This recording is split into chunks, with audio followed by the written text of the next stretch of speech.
शुभ संध्या बच्चों। आज हम लोग निर्मला पुतुल जी की नई कविता पढ़ेंगे जिसका शीर्षक है आओ मिलकर बचाएं। कविता शुरू करने के पहले कवयित्री का थोड़ा सा परिचय ज़रूरी है। कवयित्री झारखंड के संथाल परगना के निवासी हैं और इनकी रचना ये ज़्यादातर रचनाएं अपनी संथाली भाषा में करती हैं। और ये जो रचना है आओ मिलकर बचाएं ये भी संथाली भाषा से अनुदित रचना है जिसका अनुवाद श्री अशोक सिंह जी ने किया है। ठीक है। ये स्नातक हैं। इन्होंने काफ़ी विपरीत परिस्थितियों का सामना किया, लेकिन चूंकि इनके घर में थोड़ा शिक्षा का माहौल था, इनके परिवार में इनके चाचा जी शिक्षक थे, पिता इनके शिक्षक थे, तो इसका एक लाभ इनको मिला कि इन्होंने शिक्षा के महत्व को समझा। नर्सिंग की डिग्री ली और साथ में इन्होंने इग्नू से स्नातक की डिग्री भी प्राप्त की।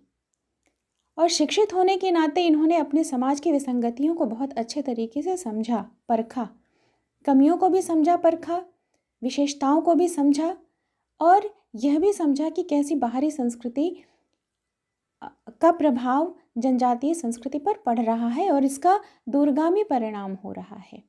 जो आज जंगल ख़त्म हो रहे हैं, जंगल ख़त्म होने के साथ साथ जो जंगल की जनजातीय संस्कृति है वह भी, उसका भी अब संस्कृतिकरण हो रहा है। इसको निर्मला जी ने बहुत बेहतरीन ढंग से समझा और इसको अपने लेखन का विषय बनाया। उनकी प्रमुख रचनाएं हैं नगाड़े की तरह बजते शब्द और अपने घर की तलाश में। ये उनका लेखकीय परिचय है। अब हम लोग कविता की तरफ बढ़ते हैं। तो कविता का एक संक्षेप में सारांश पहले तो समझ लिया जाए। इस कविता आओ मिलकर बचाएं में कवयित्री ने बहुआयामी पक्षों को टटोला है। बहुआयामी पक्ष कैसे? एक ये पक्ष की जो जनजातीय संस्कृति है, कैसे वह बाहरी संस्कृति के कारण, बाहरी संस्कृति के प्रभाव के कारण अपसंस्कृतिकृत हो रही है, यानी अपसंस्कृतिकरण हो रहा है, यानी जो सांस्कृतिक विशेषताएं हैं जनजातियों की वह खत्म होती जा रही हैं। दूसरा पक्ष ये है कि इन्होंने झारखंडी या जनजातीय संस्कृति की जो विशेषताएं हैं, जो सद्गुण हैं, जो आकर्षण है, उसका जिक्र किया है। तीसरा पक्ष ये है कि इन्होंने उन दुर्गुणों का भी जिक्र किया है, उन बुराइयों, उन कमियों का भी जिक्र किया है जो जनजातियों के विकास में बाधक हैं, जो उनके संस्कृति को विनाश के कगार पर ला रही हैं। ठीक है। और इन सारे पक्षों के बावजूद जो अनंतिम रूप से कवयित्री कहना चाह रही हैं वो यही है कि जिंदगी में आशा अभी भी बरकरार है।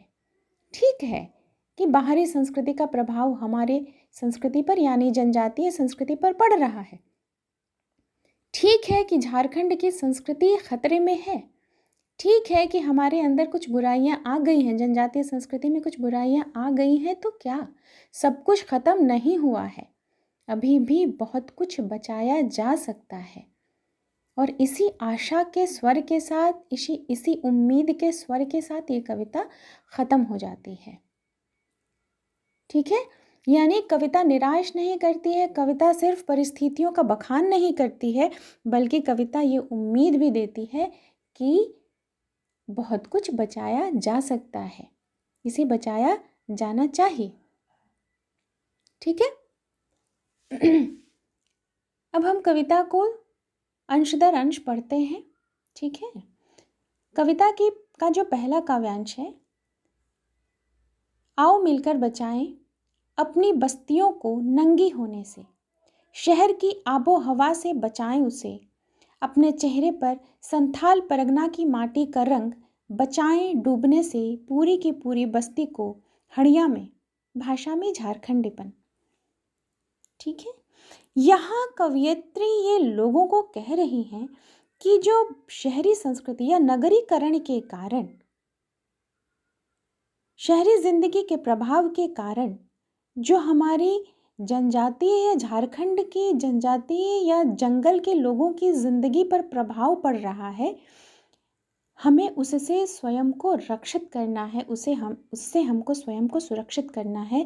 अपने संथाल परगना की मिट्टी को, ज़मीन को, क्षेत्र को उस दुष्प्रभाव से मुक्त करना है। वह दुष्प्रभाव कैसा है? वह दुष्प्रभाव है मर्यादाओं का। जो सांस्कृतिक मर्यादाएं जनजातियों में होती हैं वह भंग हो रही हैं शहरी संस्कृति के प्रभाव के कारण। साथ ही जो जंगल है वह नष्ट हो रहे हैं, जो पर्यावरण है वह नष्ट हो रहा है, यानी पहाड़ नंगे हो रहे हैं। साथ ही मर्यादा नंगी हो रही है, मर्यादा आवरणहीन हो रही है। तो यहाँ दो आयामी अर्थ है। एक पर्यावरण से संबंधित है, यानी जंगलों के खत्म होने से संबंधित है, जिससे पहाड़ नंगे हो रहे हैं। दूसरी मर्यादाओं और अपसंस्कृतिकरण की बात हो रही है, जिससे जनजातीय संस्कृति प्रभावित हो रहे हैं। वहाँ मर्यादाओं की कमी देखने को मिल रही है, ठीक है, अमानवीयता देखने को मिल रही है। तो यहाँ आह्वान करती हैं कवयित्री कि हमें इस अपसंस्कृतिकरण से अपने क्षेत्र को, संथाल परगना की माटी को बचाना है। और साथ ही वो अपनी कमी की तरफ भी इशारा करती हैं कि जो हड़िया पीने की बुरी आदत है, जो शराब पीने की बुरी आदत है, जिसमें लोग खुद को भूल जा रहे हैं, यह जो संस्कृति है, यह हमारी शराब पीने की जो ये आदत है, ये हमारी संस्कृति को पूरी तरह डुबो लेगी। इसलिए अपनी संस्कृति को इस हड़िया पीने की आदत से मुक्त करना भी आवश्यक है, ज़रूरी है, ठीक है। यानी हमें अपनी विशेषताओं को बरकरार रखना है, हमें अपने जंगल को बरकरार रखना है, हमें अपनी संस्कृति के, मर्यादित संस्कृति की विशेषताओं को बरकरार रखना है, और हमें अपने दुर्गुणों से, शराब पीने की बुरी आदत से मुक्त करना है।